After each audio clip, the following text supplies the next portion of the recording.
अस्सलामुअलैकुम दोस्तों, आज हम डिटेल से डिस्कस करने वाले हैं क्लासिफिकेशन ऑफ न्यूक्लियोटाइड्स। लेकिन क्लासिफिकेशन पर जाने से पहले आपको याद कराना होगा कि बेसिकली न्यूक्लियोटाइड्स क्या थे। पिछले वीडियो में हमने न्यूक्लियोटाइड्स के बारे में डिटेल से बात की थी। आज यहाँ भी सिर्फ मैं आपको याद कराने के लिए न्यूक्लियोटाइड्स की डेफिनेशन पढ़ाता हूँ।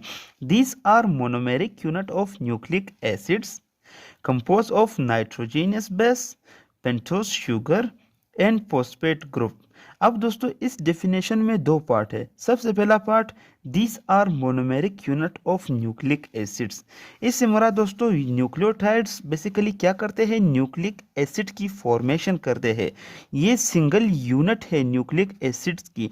यानी अगर हम न्यूक्लिक एसिड्स को हाइड्रोलाइज करेंगे पार्शली तो हमें क्या मिलेगा, न्यूक्लियोटाइड्स मिलेंगे। यानी एक चेन ऑफ न्यूक्लियोटाइड्स मिलकर न्यूक्लिक एसिड की फॉर्मेशन करता है। और जो दूसरा पार्ट है, nucleotides basically compose of nitrogenous base, pentose sugar and phosphate group.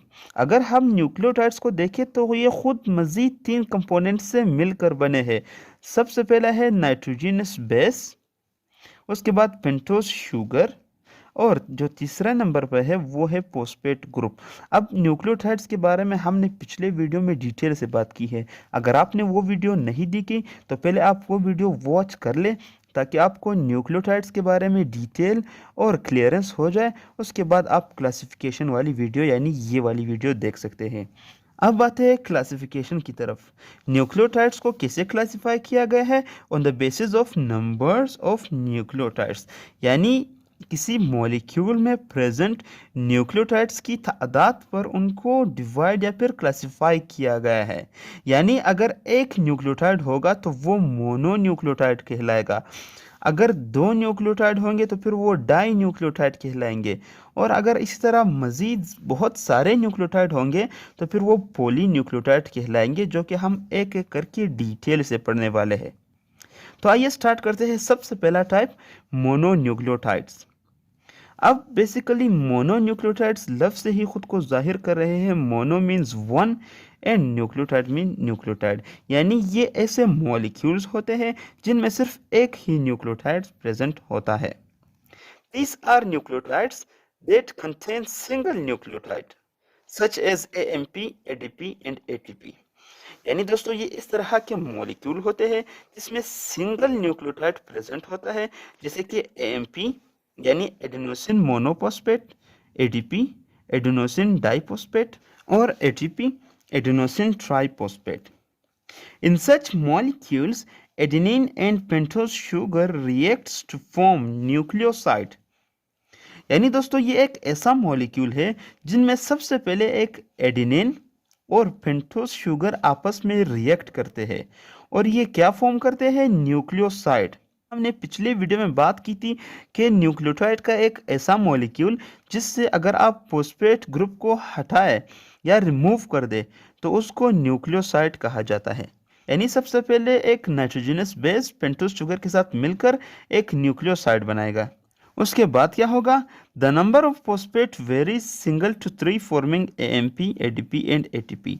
यानी दोस्तों न्यूक्लियोसाइड बनाने के बाद इन पर फॉस्फेट ग्रुप्स अटैच होंगे और क्या बनाएंगे, एमपी यानी एडेनोसिन मोनोफॉस्फेट, एडीपी यानी एडेनोसिन डाइफॉस्फेट, एटीपी यानी एडेनोसिन ट्राइफॉस्फेट।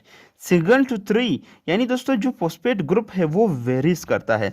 अब वेरीज कैसे करता है दोस्तों, ये मॉलिक्यूल ऐसा ही रहेगा, लेकिन जो फॉस्फेट ग्रुप है अगर इस मॉलिक्यूल के साथ सिर्फ एक फॉस्फेट ग्रुप अटैच है तो फिर ये कहलाएगा एडेनोसिन मोनोफॉस्फेट। अगर इस फॉस्फेट के साथ दूसरा फॉस्फेट भी अटैच हुआ तो फिर ये कहलाएंगे एडेनोसिन डाइफॉस्फेट। यानी एडेनोसिन के साथ पेंटोस शुगर के साथ न्यूक्लियोसाइड के साथ दो फॉस्फेट ग्रुप अटैच है।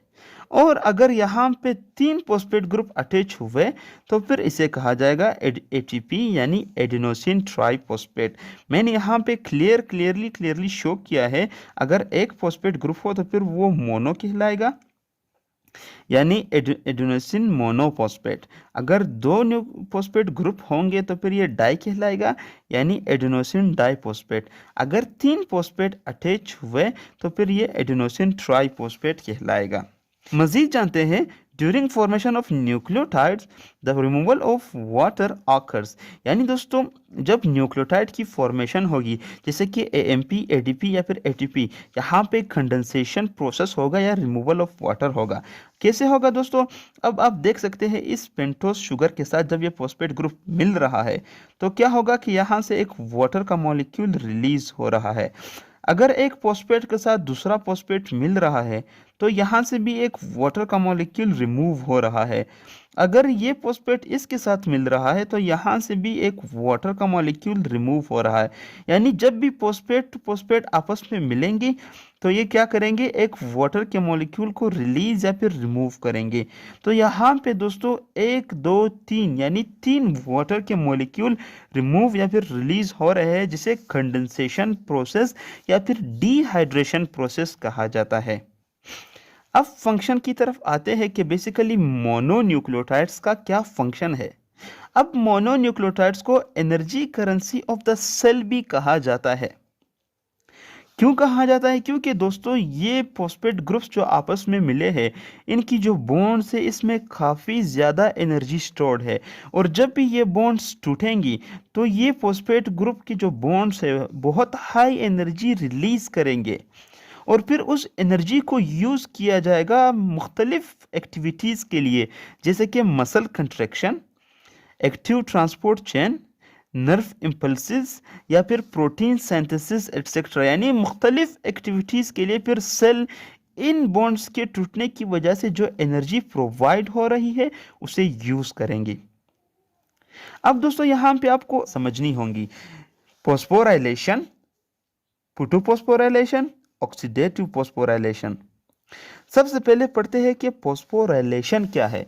दोस्तों जब एक इनऑर्गेनिक मॉलिक्यूल जैसे कि फॉस्फेट एक ऑर्गेनिक मॉलिक्यूल के साथ अटैच होता है तो उस प्रोसेस को क्या कहते हैं?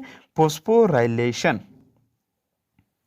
अब इसके दो टर्म्स है, फोटोफॉस्फोराइलेशन, ऑक्सीडेटिव फॉस्फोराइलेशन। दोस्तों फोटोफॉस्फोराइलेशन बेसिकली फॉस्फोराइलेशन का एक ऐसा टाइप है जिसमें जब एक इनऑर्गेनिक मॉलिक्यूल फॉस्फेट मॉलिक्यूल किसी ऑर्गेनिक मॉलिक्यूल के साथ मिलाया जाता है, और जो एनर्जी है जो इन दोनों ऑर्गेनिक और इनऑर्गेनिक मॉलिक्यूल्स को मिला रहे हैं, अगर वो एनर्जी सन की तरफ से हो, यानी सनलाइट का यूज करके जब एक इनऑर्गेनिक मॉलिक्यूल को एक ऑर्गेनिक मॉलिक्यूल के साथ अटैच किया जाता है, जैसे कि एटीपी की फॉर्मेशन है ड्यूरिंग फोटोसिंथेसिस, तो उस प्रोसेस को कहा जाता है फोटोफॉस्फोराइलेशन।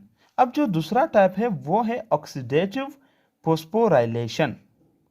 अब दोस्तों ऑक्सीडेटिव फॉस्फोराइलेशन एक ऐसा प्रोसेस है जिसमें मुख्तलिफ ब्रेकडाउन के ज़रिए मुख्तलिफ ऑर्गेनिक मॉलिक्यूल्स को तोड़कर एनर्जी हासिल की जाती है, जिस एनर्जी की वजह से एक इनऑर्गेनिक फॉस्फेट मॉलिक्यूल एक ऑर्गेनिक मॉलिक्यूल्स के साथ अटैच होता है, जैसे सेलुलर रिस्पायरेशन में होता है। एटीपी की प्रोडक्शन सेलुलर रिस्पायरेशन में ऑक्सीडेटिव फॉस्फोराइलेशन के ज़रिए ही होता है। तो ये थी हमारी आज की वीडियो। उम्मीद करता हूँ कि आपको मेरी वीडियो अच्छी लगी होगी। तो मिलते हैं दोस्तों अपनी अगली आने वाली वीडियो में, तब तक के लिए इजाज़त दीजिए। अल्लाह हाफ़िज़।